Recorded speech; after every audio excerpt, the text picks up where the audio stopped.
नमस्कार विद्यार्थी मित्रांनो, स्वागत आहे आपल्या BMS मराठी या चॅनलवर. तर आजचा आपला टॉपिक आहे होमिओस्टॅसिस. आता होमिओस्टॅसिसमध्ये आपल्याला मेनली 2 पॉईंट बघायचे आहेत. एक तर त्याचं डेफिनेशन, आणखी फीडबॅक सिस्टम. फीडबॅक सिस्टममध्ये 2 सिस्टम येतात, एक निगेटिव्ह फीडबॅक सिस्टम आणि एक पॉझिटिव्ह फीडबॅक सिस्टम. तर हे जे पॉईंट्स आहेत हे मेनली होमिओस्टॅसिस ह्या टॉपिकमधले मस्ट टू नोचे पॉईंट्स आहेत. इथे ज्या टॉपिकसमोर मी M2K असं लिहिलेलं आहे. M2K म्हणजे काय, तर मस्ट टू नो म्हणजे ते पॉईंट ज्यांच्यावरती युनिव्हर्सिटीच्या एक्झाममध्ये LAQ किंवा SAQ विचारले जातात. तर सुरू करूया. आता होमिओस्टॅसिस म्हणजे काय, तर होमिओ म्हणजे सेम आणि स्टॅसिस म्हणजे बॅलन्स किंवा स्टॅबिलिटी. तर होमिओस्टॅसिसचा अर्थ काय होतो की एखाद्या गोष्टीचा बॅलन्स किंवा स्टॅबिलिटी ही मेंटेन करून ठेवणं. आता definition, condition of equilibrium in the bodies internal environment. म्हणजे काय की बॉडीमध्ये एक बॅलन्स किंवा एक इक्विलिब्रियम मेंटेन करून ठेवणं म्हणजे होमिओस्टॅसिस. म्हणजे एक एक्झाम्पल घेऊया की बॉडीमधलं आपला ब्लड प्रेशर काय असतं, नॉर्मल ब्लड प्रेशर की 120/80. तर हे नेहमी असंच मेंटेन करून ठेवणं हे होमिओस्टॅसिसचं काम झालं किंवा ह्यालाच होमिओस्टॅसिस असं म्हणतात. आता इथं अजून एक एक्झाम्पल दिलं आहे की level of glucose in blood normally stage in between 70 to 100 milligram per 100 ml of blood. म्हणजे काय, तर ब्लडमधलं आपलं जे ग्लुकोज लेवल असतं ते नॉर्मली त्याची रेंज काय असते, तर 70 to 100 milligram per 100 ml of blood. आता हे जी लेवल आहे ही नेहमी मेंटेन राहणं हे कोणाचं काम आहे किंवा ह्यालाच काय म्हणतात, हे मेंटेन करून ठेवणं ह्याला काय म्हणतात, होमिओस्टॅसिस. आता next point, human body has sensors which recognize deviation of normal range of physiological functions. म्हणजे काय की ह्युमन बॉडीमध्ये सेन्सर्स असतात जे बॉडीमध्ये चेंजेस डिटेक्ट करतात. म्हणजे आता मी एक एक्झाम्पल सांगितलं होतं की ब्लड प्रेशरचं एक्झाम्पल. आता ब्लड प्रेशर आपलं काय असतं, नॉर्मल 120/80. तर जेव्हा हे ब्लड प्रेशर डेव्हिएट होईल म्हणजे कमी झालं किंवा जास्त झालं तर बॉडीमध्ये असे सेन्सर्स आहेत जे डिटेक्ट करतात की ठीक आहे हे चेंजेस झालेत बॉडीमध्ये, आणि मग हे जे इनपुट आहे किंवा हा जो मेसेज आहे हा पुढे पाठवला जातो आणि त्यावरती ॲक्शन्स घेतले जातात आणि त्या गोष्टीला किंवा त्या जे वाढलेलं ब्लड प्रेशर आहे त्याला पुन्हा नॉर्मल रेंजवर कसं आणायचं त्यासाठी ॲक्शन्स घेतले जातात. आता नेक्स्ट पॉईंट आहे इंटरस्टिशियल फ्लुइड. इंटरस्टिशियल फ्लुइड म्हणजे काय, तर extra cellular fluid that fills the spaces between the tissue cells. Extra cellular fluid म्हणजे काय, तर सेलच्या बाहेर किंवा सेलला सराउंड करणारं जे फ्लुइड असतं त्याला एक्स्ट्रा सेल्युलर फ्लुइड म्हणतात. आणखी extra cellular fluid that fills the spaces between the tissue cells. म्हणजे आता आपल्या बॉडीमध्ये भरपूर सेल्स असतात.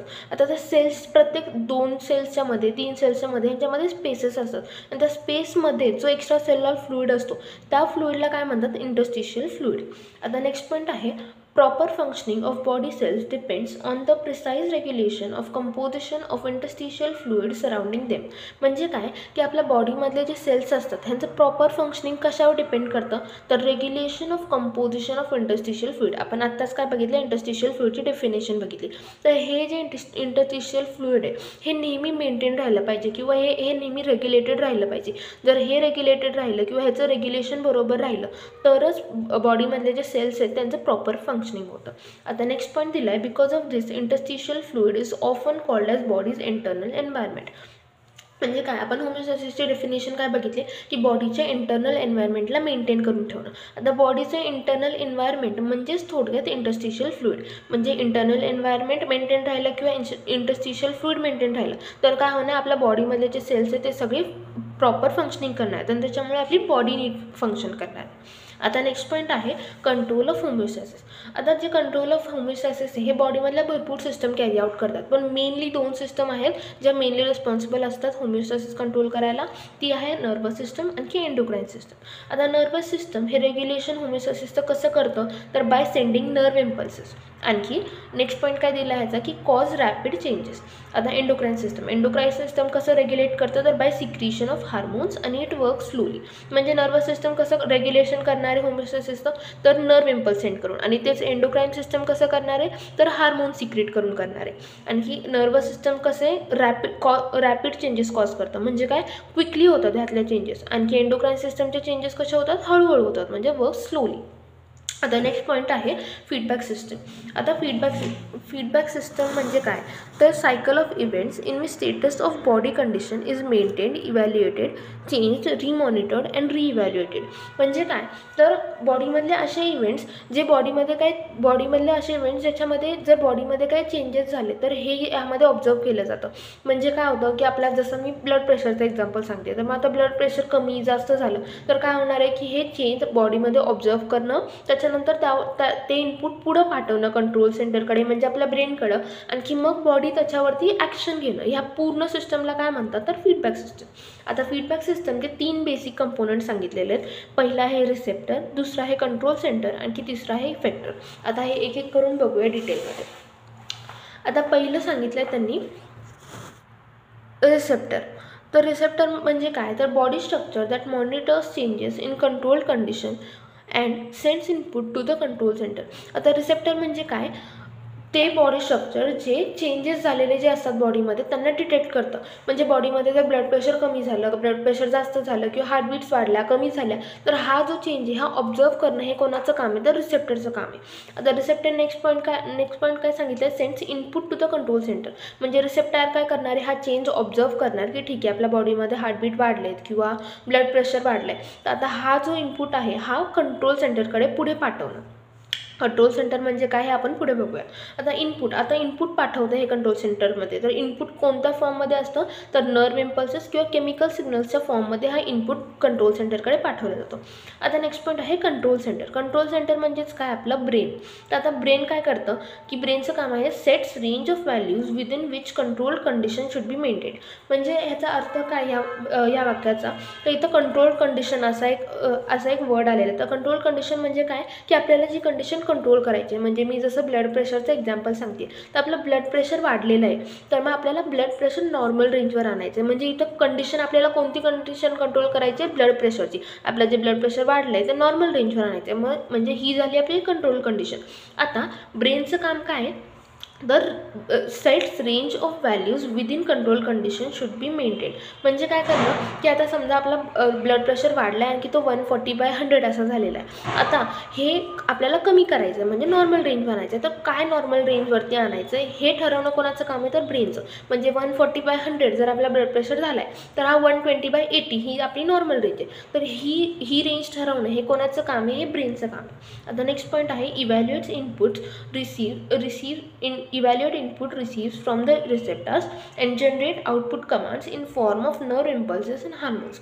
म्हणजे कंट्रोल सेंटरचं काम काय की एकतर इनपुट येणार आहे ह्याच्याकडे रिसेप्टरकडून, मग हे काय करणार आहे इनपुटला रिसीव्ह करणार आणखी इव्हॅल्युएट करणार की ठीक आहे आपलं जे बॉडीमधलं ब्लड प्रेशर हे वाढलं आहे, हे कळालं एकदा कंट्रोल सेंटरला की त्याच्यानंतर ते काय करणार आहे आउटपुट कमांड जनरेट करणार आहे. म्हणजे आता आपलं ब्लड प्रेशर वाढलं आहे हे ब्रेनला कळालं, आता हे ब्लड प्रेशर कमी करण्यासाठी काय ॲक्शन घेतली पाहिजे, काय करायला पाहिजे, हा जो आउटपुट आहे हा पुढे पाठवणार. कोण पाठवणार आहे पुढे कंट्रोल सेंटर किंवा brain in the form of nerve impulses और हार्मोन एक्सेट्रा.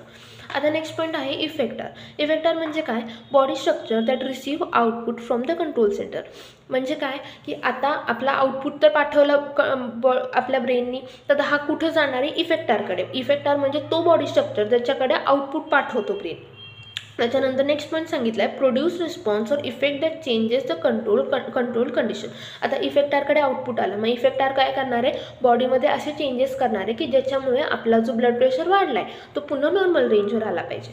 आता नेक्स्ट पॉईंट आहे नियरली एव्हरी ऑर्गन और tissue in body behave as effector. म्हणजे जवळपास आपल्या बॉडीमधला प्रत्येक ऑर्गन किंवा प्रत्येक टिश्यू हा एक इफेक्टरसारखा काम करतो. आता हे जे रिसेप्टर कंट्रोल सेंटर आणखी इफेक्टर आहे ह्याला नीट समजून घेण्यासाठी एक एक्झाम्पल सांगते. आता फॉर एक्झाम्पल आपल्या बॉडीमधलं टेम्परेचर हे इन्क्रीज झालेलं आहे किंवा आपल्या आता पहिली एक गोष्ट समजून घ्या की आपल्या बॉडीमध्ये ना स्किनवरती नर्व एंडिंग्स असतात, ज्यांना लक्षात येतं की आपल्या बॉडीमधलं तर टेम्परेचर वाढलं किंवा कमी झालं तर ह्यांना लगेच लक्षात येतं की ठीक आहे आपलं टेम्परेचर डिक्रीज झालं आहे किंवा टेम्परेचर इन्क्रीज झालं आहे. तर आता एक एक्झाम्पल घेऊया की समजा आपल्या बॉडीमधलं टेम्परेचर हे डिक्रीज झालं किंवा कमी झालं आहे, तर आता काय करणार आहे स्किनवरती ज्या नर्व एंडिंग्स आहेत हे डिटेक्ट करणार. आता त्यांना कळालं आहे की आपल्या बॉडीमध्ये टेम्परेचर कमी झालं आहे. आता हा जो इनपुट आहे हा ते कंट्रोल सेंटरकडे पाठवणार म्हणजे ब्रेनकडे पाठवणार.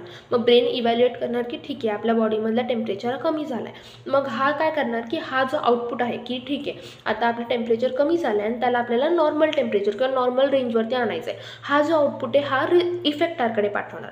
आता ह्या टेम्परेचरच्या केसमध्ये आपला इफेक्टर काय असणार आहे तर इफेक्टर आपला आहे स्केलेटल मसल्स. म्हणजे आता काय होणार ब्रेन हा जो मेसेज आहे की आपल्याला टेम्परेचर नॉर्मलवर आणायचं हा स्केलेटल मसल्सकडे पाठवणार. आता स्केलेटल मसल्सकडे एकदा हा आउटपुट आला की मग ते काय करणार बॉडीमध्ये असे चेंजेस प्रोड्यूस करणार की ज्याच्यामुळे आपली बॉडीमध्ये पुन्हा टेम्परेचर नॉर्मल होईल. तर आता स्केलेटल मसल्सकडे आउटपुट आला. आता स्केलेटल मसल्स काय करणार आहेत, आपल्या बॉडीमध्ये शिवरिंग स्टार्ट करणार, म्हणजे आपली बॉडी कापायला लागणार. तुम्हाला इन जनरल ही गोष्ट माहिती आहे की आपल्याला जेव्हा थंडी वाजायला लागते तेव्हा आपलं शरीर कापायला सुरू होतं. म्हणजे काय होणार आहे की शरीर जेव्हा कापायला सुरू होणार किंवा शिवर करायला स्टार्ट करणार तेव्हा आपल्या बॉडीमध्ये हीट प्रोड्यूस होते, आणि हीट प्रोड्यूस झाली तर त्याच्यामुळे काय होणार आहे की आपल्या जे बॉडीमध्ये टेम्परेचर कमी झालं आहे हे वाढणार आहे. तर आता तुम्हाला कळालं असेल की रिसेप्टर, कंट्रोल सेंटर आणि इफेक्टर म्हणजे थोडक्यात आपली फीडबॅक सिस्टमनी कसं काम केलं. आता नेक्स्ट पॉईंट बघूया, mechanism of homeostasis in the body. आता बॉडीमध्ये मेनली 2 मेकॅनिझम्स आहेत, एक नेगेटिव्ह फीडबॅक मेकॅनिझम आणि एक पॉझिटिव्ह फीडबॅक मेकॅनिझम. आता एक एक करून हे बघूया. तर पहिलं आहे आपलं नेगेटिव्ह फीडबॅक मेकॅनिझम. आता negative feedback mechanism is the most common type of regulation. म्हणजे काय तर आपल्या बॉडीमध्ये खूप कॉमनली हे रेग्युलेशन होत असतं नेगेटिव्ह फीडबॅक मेकॅनिझमचं. आता नेक्स्ट पॉईंट सांगितलं आहे, reverses a change in control condition. म्हणजे काय करतं नेगेटिव्ह फीडबॅक मेकॅनिझममध्ये मेनली काय होतं की एखादी गोष्ट जर इन्क्रीज झाली आहे तर त्याला डिक्रीज करणं, किंवा डिक्रीज झाली आहे तर त्याला इन्क्रीज करणं, म्हणजे मेनली उलटं करणं किंवा रिव्हर्स करणं त्या चेंजला, ह्याला म्हणतात नेगेटिव्ह फीडबॅक सिस्टम किंवा नेगेटिव्ह फीडबॅक मेकॅनिझम. आता ह्याचं एक एक्झाम्पल बघूया. तर ह्याचं एक्झाम्पल आहे, समजा आपल्या बॉडीमधलं हार्टबीट जे आहे ते इन्क्रीज झालं आहे. आता हार्टबीट्स इन्क्रीज झालं की काय होतं, आपल्या बॉडीमधलं जे ब्लड प्रेशर आहे ते पण इन्क्रीज होणार आहे. आता एकदा ब्लड प्रेशर इन्क्रीज झालं की मग आपले जे रिसेप्टर, आपण जे मग असे बघितलं की आपल्या बॉडीमध्ये सेन्सर्स असतात ते डिटेक्ट करणार. म्हणजे आता काय आपले रिसेप्टर कोणते, बॅरो रिसेप्टर. आता हे आपलं हार्टबीट वाढलं त्यामुळे ब्लड प्रेशर वाढलं, आणखी जे बॅरो रिसेप्टर्स आहेत त्यांनी हे डिटेक्ट केलं की ठीक आहे आपल्या बॉडीमधलं ब्लड प्रेशर हे वाढलं. आता हे काय करणार आहे, sends nerve impulses or input towards the brain. आता हे जे इनपुट आहे की आपलं जे ब्लड प्रेशर आहे ते वाढलं आहे हे ब्रेनकडे पाठवलं जाणार. मग ब्रेन काय करणार, ब्रेन काय रिस्पॉन्स देणार, response by sending nerve impulses. आता काय करणार, ब्रेन आउटपुट पाठवणार, हार्ट किंवा ब्लड वेसल्स. हार्ट किंवा ब्लड वेसल्स आपले काय आहेत या केसमध्ये, इफेक्टर आहेत. काय आहेत आपण मगाशी बघितलं, इफेक्टर म्हणजे काय, ते ऑर्गेन जे ब्रेनकडून आउटपुट रिसीव्ह करतात. आता ब्रेननी आउटपुट पाठवलं इफेक्टरकडे, म्हणजेच आपल्या हार्ट किंवा ब्लड वेसल्सकडे. आता हार्ट किंवा ब्लड वेसल्सकडे हे आउटपुट आल्यावर काय होणार आहे, हार्ट रेट डिक्रीज होणार आहे. आणखी हार्ट रेट डिक्रीज झाल्यामुळे काय होणार आहे, आपले ब्लड वेसल्स जे आहेत ते डायलेट होणार. ब्लड वेसल्स डायलेट झाले की काय होणार आहे, आपला ब्लड प्रेशर कमी होणार आहे. म्हणजे आपला ब्लड प्रेशर जो वाढला होता तो नॉर्मल झाला आहे, पुन्हा कमी होऊन नॉर्मल रेंजवर आला आहे. तर हे होतं नेगेटिव्ह फीडबॅक मेकॅनिझम. आता नेक्स्ट पॉईंट आहे पॉझिटिव्ह फीडबॅक मेकॅनिझम. आता पॉझिटिव्ह फीडबॅक मेकॅनिझम म्हणजे काय बघूया. आता it is a rare mechanism of the homeostatic regulation. म्हणजे हे रेअरली होतं बॉडीमध्ये. जसं आपण नेगेटिव्ह फीडबॅक मेकॅनिझम बघितलं तर हे कॉमनली होत असतं, हे खूप कॉमनली बॉडीमध्ये बघितलं जातं. पण पॉझिटिव्ह फीडबॅक मेकॅनिझम कसं खूप रेअरली होतं बॉडीमध्ये. आता in positive feedback mechanism effect cause by an action stimulates the action even more. म्हणजे आता आपण नेगेटिव्ह फीडबॅकमध्ये काय बघितलं होतं की चेंज रिव्हर्स होतोय. म्हणजे जर इन्क्रीज झालेली एखादी गोष्ट तर ती आपल्याला डिक्रीज करायची. पण पॉझिटिव्ह फीडबॅकमध्ये काय होणार आहे की एखादी गोष्ट जर इन्क्रीज झालेली आहे तर त्याला अजून इन्क्रीज करणं. म्हणजे effect cause by an action stimulates the action even more. म्हणजे त्या ॲक्शन जी पण ॲक्शन होती त्याला अजून स्टिम्युलेट करायचं आणि त्याचं ॲक्शन अजून वाढवायचं. म्हणजे एखादी गोष्ट इन्क्रीज झालेली ऑलरेडी तर त्याला असं काहीतरी करायचं बॉडीमध्ये की ज्याने ती ॲक्शन अजून इन्क्रीज झाली पाहिजे. तर आता ह्याचं एक एक्झाम्पल बघूया म्हणजे तुम्हाला नीट लक्षात येईल. आता ह्याचं एक्झाम्पल दिलं आहे की ड्युरिंग चाइल्ड बर्थ. म्हणजे जेव्हा चाइल्ड बर्थ होत असतो त्यावेळेला काय होतं की मदरच्या बॉडीमध्ये ऑक्सिटोसिन प्रोड्यूस होत असतं. आता ऑक्सिटोसिन प्रोड्यूस झाल्यामुळे काय होतं की बॉडीमध्ये मदरच्या बॉडीमध्ये प्रेशर इन्क्रीज होतं. प्रेशर आणि युटेरिन कॉन्ट्रॅक्शन्स इन्क्रीज होतात. युटेरिन कॉन्ट्रॅक्शन झाल्यामुळे काय होतं की आपल्याला बेबीला बाहेर पुश करायचं, त्यामुळे युटेरिन कॉन्ट्रॅक्शन्स होतात. आता ऑक्सिटोसिनमुळे ऑलरेडी प्रेशर इन्क्रीज झालं आहे आणि त्याच्यामुळे युटेरिन कॉन्ट्रॅक्शन्स पण इन्क्रीज झालं आहे. आता युटेरिन कॉन्ट्रॅक्शनमुळे काय झालं की बेबी अजून प्रेशर टाकतं वजायनल वॉल्सवरती. आता बेबी जेव्हा वजायनल वॉल्सवरती प्रेशर टाकणार आहे तर त्याच्यामुळे बॉडीमध्ये अजून एक ऑक्सिटोसिन प्रोड्यूस होतं आणि अजून ऑक्सिटोसिन प्रोड्यूस झालं की पुन्हा कॉन्ट्रॅक्शन्स जे आहेत ते आपल्या स्ट्रॉंगर होतात. आणि ही जी सायकल आहे की तोपर्यंत कंटिन्यू होती जोपर्यंत बेबी बॉर्न होत नाही तोपर्यंत. तर हे एक पॉझिटिव्ह फीडबॅक मेकॅनिझमचं एक्झाम्पल होतं. आणि इथं आपला होमिओस्टॅसिस हा चॅप्टर कंप्लीट झाला आहे. तुम्हाला ह्या रिलेटेड काहीही डाऊट्स असतील तर तुम्ही विचारू शकता. थँक्यू.